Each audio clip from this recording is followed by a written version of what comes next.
Hola amigos, ¿qué tal? ¿Cómo estáis? Hace poco descubrimos que existe otro jurista, además del juez, que participa en la Administración de Justicia y que es el letrado de la Administración de Justicia. Esto no es algo que ocurra solamente en nuestro país. Existen figuras análogas, aunque no homólogas, del letrado de la Administración de Justicia en los países de nuestro entorno. Por ejemplo, tenemos al greffier en Francia, tenemos al clerk en los países anglosajones, al Rechtspfleger en los países alemanes o, por ejemplo, en los países iberoamericanos tenemos la figura del actuario o del secretario o del escribano, ¿verdad? Pero la pregunta que cabe hacernos es, ¿a qué se dedican estos funcionarios, estos juristas? ¿Cuáles son las funciones del letrado de la Administración de Justicia? Bueno, pues si os parece vamos a ver qué es lo que nos dice la ley al respecto. Abril, ¿nos puedes leer por favor el artículo 456.6 de la Ley Orgánica del Poder Judicial? Claro que sí. Los letrados de la Administración de Justicia, cuando así lo prevean las leyes procesales, tendrán competencia en las siguientes materias. A. Ejecución, salvo aquellas competencias que exceptúen las leyes procesales por estar reservadas a jueces y magistrados. B. Jurisdicción voluntaria, asumiendo su tramitación y resolución, sin perjuicio de los recursos que quepa interponer. C. Conciliación, llevando a cabo la labor mediadora que les sea propia. D. Tramitación y, en su caso, resolución de los procedimientos monitorios. E. Mediación. F. Cualesquiera otras que expresamente se prevean. Gracias, Abril. Bueno, si os parece vamos a hablar un poco más en profundidad de estas funciones que tienen los LAG. Una de ellas, la primera, es la ejecución de las resoluciones judiciales. Todos pensamos que simplemente por ir a un juicio y obtener una sentencia favorable, pues ya tenemos todo hecho. Y la realidad es que luego viene el tortuoso camino de la ejecución.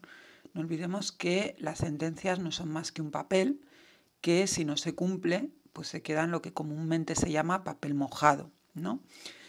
Y prácticamente el 98% de las competencias en la ejecución corresponden precisamente al LAG. El juez o magistrado, como mucho, lo que suele hacer es dictar un auto despachando ejecución cuando esta es forzosa, es decir, cuando la parte condenada se niega a cumplir lo que dice la sentencia, y eso da vía libre a que el LAG dicte todo tipo de resoluciones para llevar a efecto la sentencia. La ejecución conlleva embargos, conlleva requerimientos, conlleva enajenación de tus bienes si no quieres pagar, conlleva subastas judiciales, ¿verdad? Bueno, pues todas estas medidas de carácter coercitivo realmente implican un gran poder y ese poder quien lo ostenta es el letrado de la Administración de Justicia. La segunda función importante que asume el LAG según la LOPJ es la jurisdicción voluntaria. La jurisdicción voluntaria es una jurisdicción que, como su propio nombre indica, no tiene controversia, es decir, no son dos partes que se pelean, yo te demando a ti porque tú no quieres hacer lo que yo digo, sino que es una parte solo que va al juzgado para que le reconozcan determinados derechos. Hablamos, por ejemplo, de adopciones, hablamos de tutelas, hablamos de medidas de apoyo a las personas con discapacidad, etcétera, etcétera. Ahí no hay demandas, ¿no? Tú no demandas a alguien, simplemente vas al juzgado para que adopte resoluciones a tu favor reconociéndote derechos. Bueno, pues con la ley de la jurisdicción voluntaria que se aprobó en nuestro país en 2015, prácticamente el 90% de las competencias en este tema se han otorgado al letrado de la Administración de Justicia. En tercer lugar, tenemos la función de conciliación, asumiendo la labor mediadora que les es propia. Efectivamente, la conciliación y los actos de conciliación los llevan siempre los LAG. Tradicionalmente ha sido así.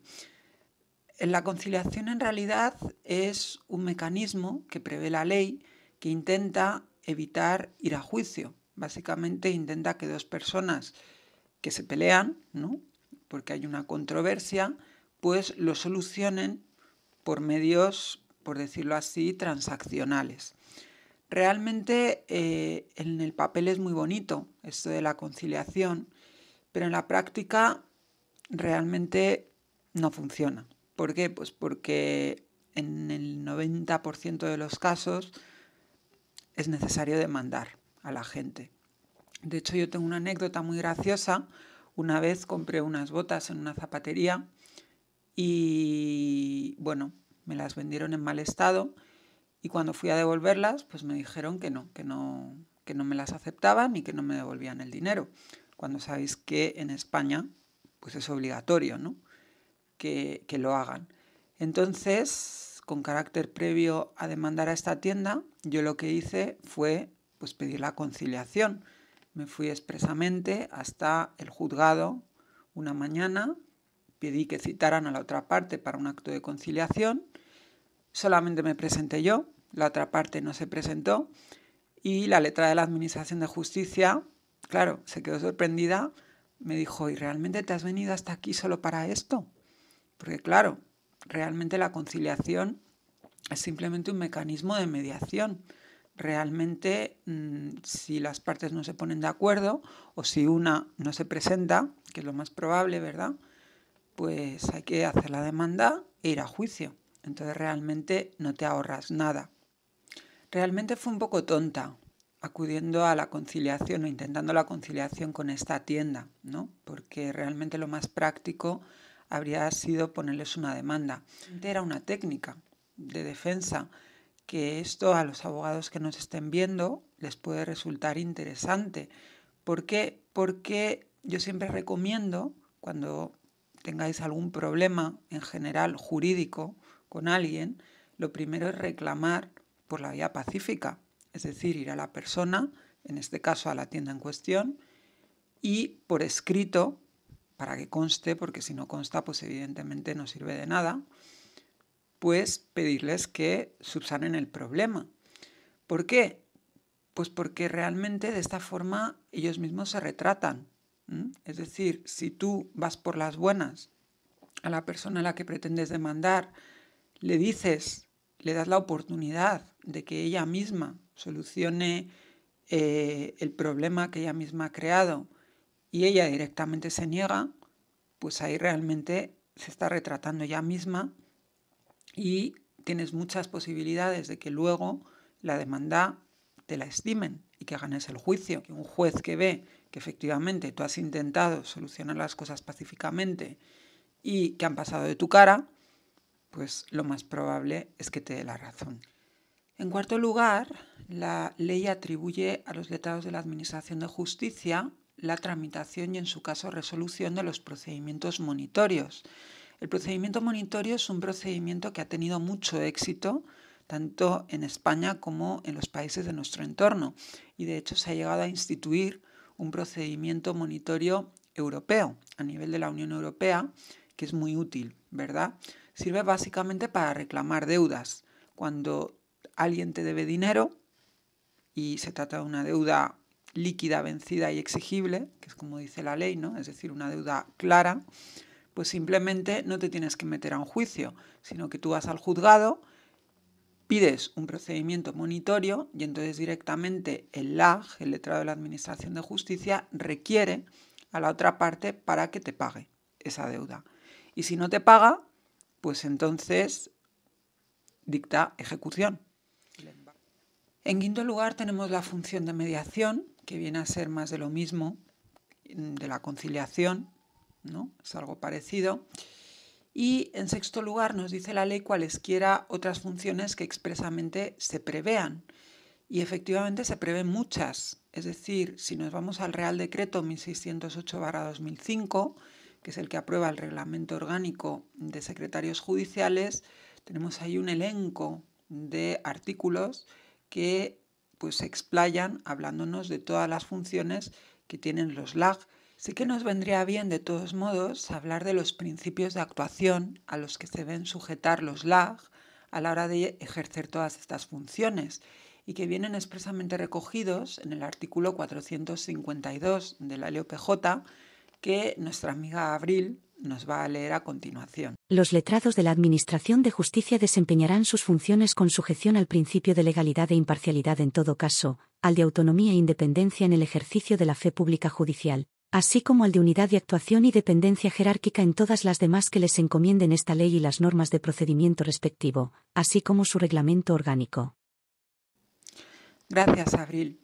Bueno, efectivamente, los principios a los que se han de sujetar los letrados de la Administración de Justicia en su actuación han de ser fundamentalmente los principios de legalidad e imparcialidad en todo caso, es decir, para todas sus funciones. El principio de legalidad significa sencillamente sujetarse a lo que dice la ley. Esa es precisamente la definición del Estado de Derecho, nil prius lege, nada antes que la ley. Lo que dice la ley va a misa y está por encima de intereses personales y, por supuesto, de parcialidades. Sí. En segundo lugar, se ha de sujetar a los principios de autonomía e independencia, pero esto solamente en el ejercicio de la fe pública judicial. La fe pública judicial, como sabéis, viene a ser un derivado en el ámbito de la justicia de la fe pública que ostentan los notarios. ¿Qué son los notarios? Los notarios son un cuerpo que da fe de que algo ha ocurrido, ¿no? Que da una garantía. Por ejemplo, si tú vas a comprar una casa, tú quieres que haya alguien que dé fe de que esa casa la has comprado tú y de que es tuya. Y que dentro de 30 años pues no venga cualquiera diciendo que no, que es suya, ¿no? Ese es el objetivo de la fe pública. En el ámbito de la Administración de Justicia tenemos la fe pública judicial, de la que hablaremos en el próximo vídeo, y precisamente para poder ejercer esta fe pública con garantías, el LAG ha de estar sujeto a los principios de autonomía e independencia. Es decir, no puede mentir, no puede decir que no, ha ocurrido algo que no ha ocurrido, incluso aunque se lo diga el juez, ¿no? O aunque convenga al juzgado. Tiene que ser autónomo e independiente en ese sentido. Porque en todas las demás funciones que les encomienden la ley y las normas procesales, actúan bajo los principios de unidad de actuación y dependencia jerárquica, que precisamente son todo lo contrario, ¿no?